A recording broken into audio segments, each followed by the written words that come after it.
Weekend ആയതുകൊണ്ട് രാവിലെ തന്നെ ഞങ്ങൾ ഇറങ്ങി ഒരു മോസ്ക് കാണാനായിട്ട്. അങ്ങനെ ഞങ്ങൾ ഗേറ്റ് 6 വഴിയായി മോസ്കിലേക്ക് എത്താനാണ് അവിടുത്തെ സെക്യൂരിറ്റി വഴി ഇറങ്ങിയത്. അങ്ങനെ ഞങ്ങൾ നേരെ മോസ്കിലേക്ക് എത്തുന്നു. ഫ്രണ്ടിൽ കാണുന്നതാണ് നമ്മുടെ മോസ്ക്. ഈ മോസ്കിൻ്റെ പേരാണ് ഷെയ്ഖ് ഖലീഫ ബിൻ സയദ്.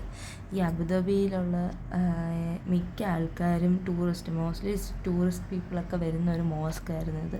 അബുദാബിയിൽ പ്രത്യേകിച്ച് കാണാനൊന്നുമില്ല എന്ന് പറയുന്നവർക്ക് കാണിച്ചു കൊടുക്കാൻ പറ്റുന്നൊരു സംഭവമാണിത്. അപ്പോൾ ഞങ്ങൾ എൻട്രൻസ് വഴി കയറി അവിടെ ചെന്നപ്പോഴത്തേക്ക് അതൊരു ആക്ച്വലി ഒരു മോൾ പോലായിരുന്നു തോന്നിയത്. ഗ്രൗണ്ട് ഫുൾ മോൾ സെറ്റപ്പ് കണക്ക് എല്ലാ കഫേസും കോഫി സെറ്റപ്പുകളും അങ്ങനെ കുറേ ഉണ്ടായിരുന്നു.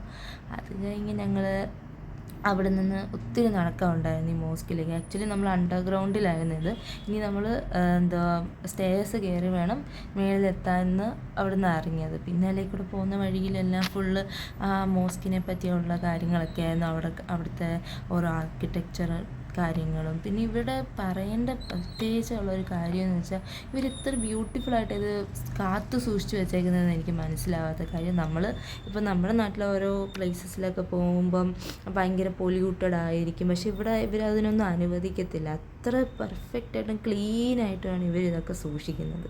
ആ മോസ്ക് കാണാൻ എന്ത് ഭംഗിയായിരുന്നു. നമ്മുടെ താജ്മഹൽ പോലെ ഇരിക്കുന്ന ഒരു മോസ്കായിരുന്നു അത്.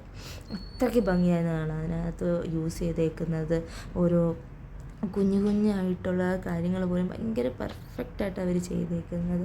അതിൻ്റെ ഡോമായാലും ഭയങ്കര ഭംഗിയുണ്ടായിരുന്നു. ഫുൾ അറബിക് വേർഡ്സ് കൊണ്ട് എഴുതിയിട്ടുണ്ടായിരുന്നു അവിടെ. ഇതിൻ്റെ എൻട്രൻസ് കാണുമ്പോൾ ശരിക്കും താജ്മഹൽ പോലെ തന്നെ ഉണ്ടായിരുന്നു.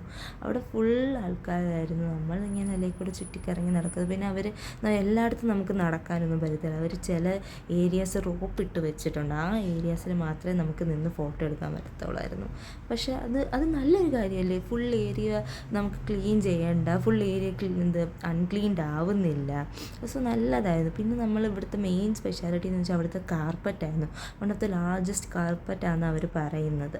അന്നേരം നമ്മൾ ആ കാർപ്പറ്റ് കാണാൻ ചെന്നു. അവിടെ ചെന്നപ്പോൾ അവിടുത്തെ ഷാൻഡലിയർ ആ ലൈറ്റ്സൊക്കെ കാണാൻ ഭയങ്കര ഭംഗിയുണ്ടായിരുന്നു.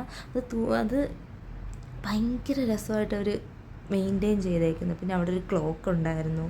ആ ക്ലോക്കിന് എന്തോ സ്പെഷ്യാലിറ്റി ഒക്കെ ഉണ്ടെന്ന് അവിടെ എഴുതി വെച്ചിട്ടുണ്ട്. എല്ലായിടത്തും പോകുന്നിടത്തൊക്കെ നമുക്കിങ്ങനെ ഓരോ കാര്യങ്ങൾ എഴുതി വെച്ചിട്ടുണ്ടായിരുന്നു, അതെന്താണെന്നൊക്കെ ഉള്ളത്. ഈ ലൈറ്റ്സ് കാണാൻ ഭയങ്കര ബ്യൂട്ടിഫുള്ളായിരുന്നു. അത് 3 എണ്ണം ഇങ്ങനെ അടുക്കി കിടക്കുന്നത് കാണാൻ ഭയങ്കര രസമുണ്ടായിരുന്നു. നല്ല രസമായിരുന്നു അത് കാണാനായിട്ട്. അങ്ങനെ കുറേ നേരം അതൊക്കെ കണ്ടിരുന്നു ഞങ്ങൾ.